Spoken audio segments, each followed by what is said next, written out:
I was in the car listening to a quiet playlist when a woman started banging on the window angrily. She said the sound was loud. It wasn't. Before I could say anything, she just smashed my rearview mirror and walked off.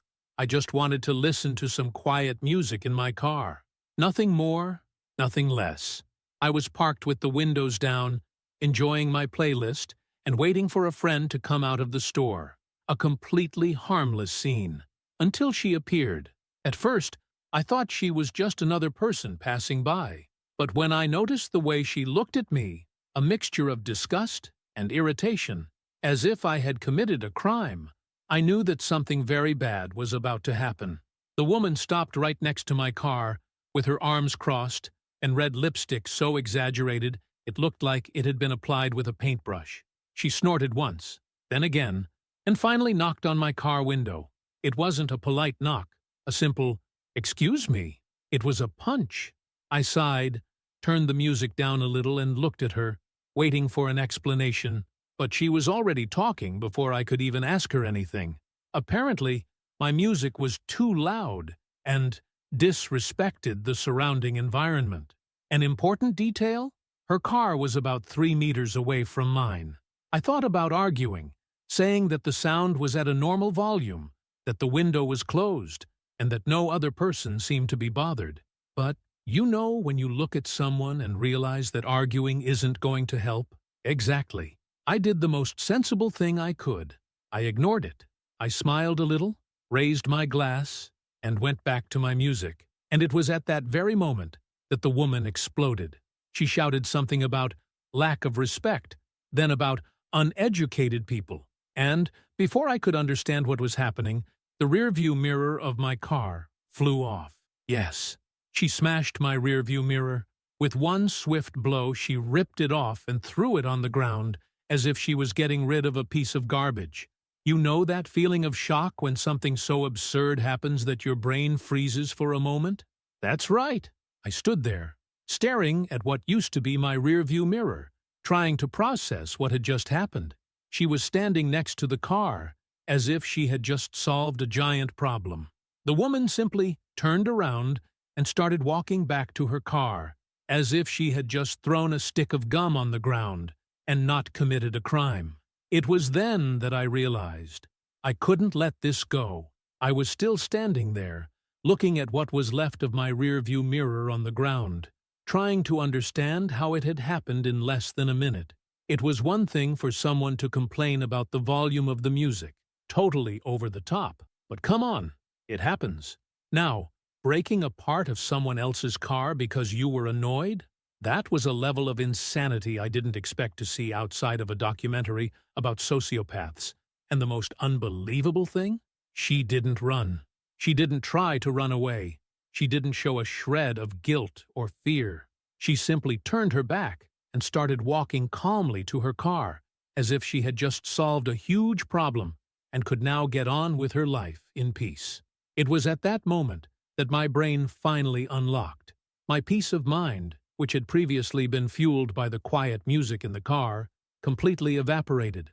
I got out of the car with that mixture of indignation and disbelief that you feel when you see someone cutting in line in your face. But instead of a small, reversible problem, I was dealing with a lunatic who thought she could solve personal annoyances with vandalism. My mind started spinning, weighing up the options. Call the police? Make a fuss? Tear off her rearview mirror too, just to see if she thought it was fair? The last option was the most tempting, but I wasn't going to stoop to her level. I looked around. Some people were beginning to realize that something had happened, but no one seemed to have seen the scene itself. Of course, the universe always made a point of leaving crimes committed by crazy people without witnesses. As I approached her car, I could see that she was about to get in and drive away, as if nothing had happened.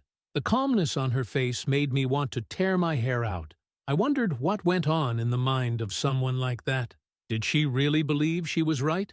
That breaking other people's cars was an acceptable solution to anything? Did she do it every time she got angry about something and no one ever had the courage to confront her? Well, I was going to be the one who finally didn't let it go. I took a few more steps, enough to reach the side of her car before she closed the door.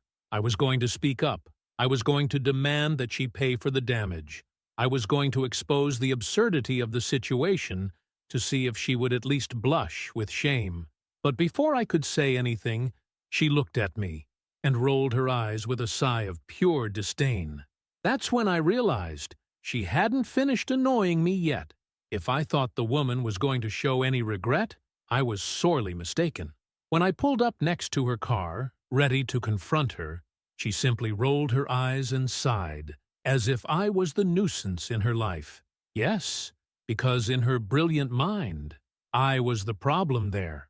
I stood there for a second, trying to understand if this was real. But of course it was. Some people don't live on the same planet as the rest of humanity.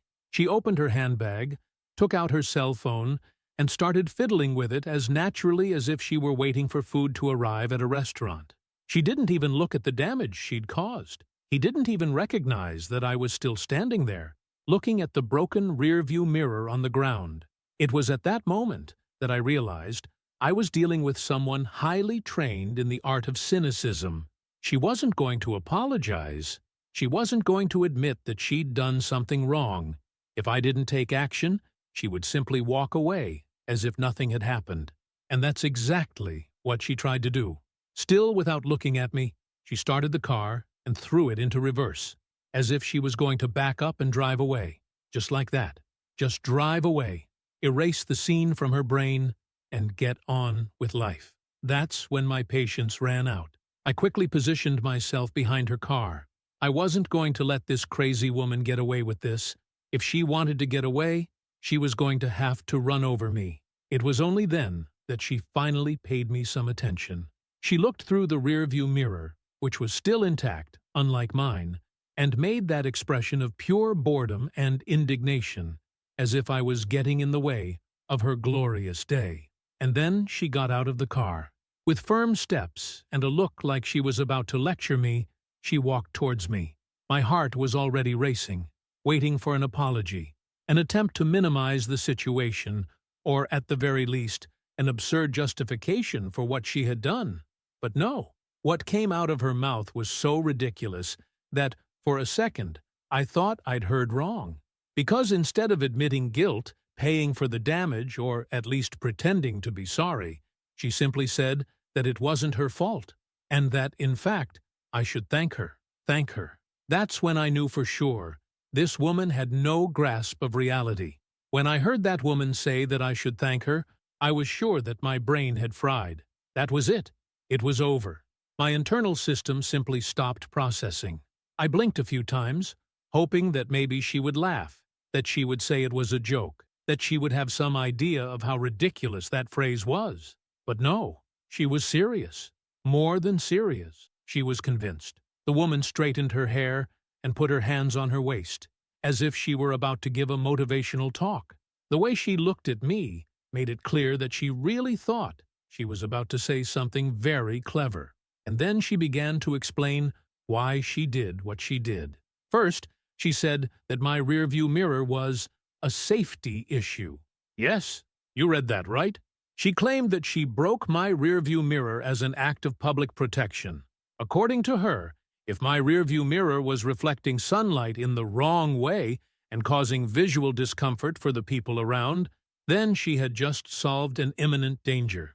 I felt a shiver run through my body, not from fear, but from the kind of anger that comes when someone is clearly making fun of you to your face and still expects you to agree. But she didn't stop there. She then said that the sound in my car was aggressive for the environment, and that, as I didn't turn it down immediately, she had to take drastic action. And that action, apparently, was to rip the rearview mirror off a random car in the parking lot.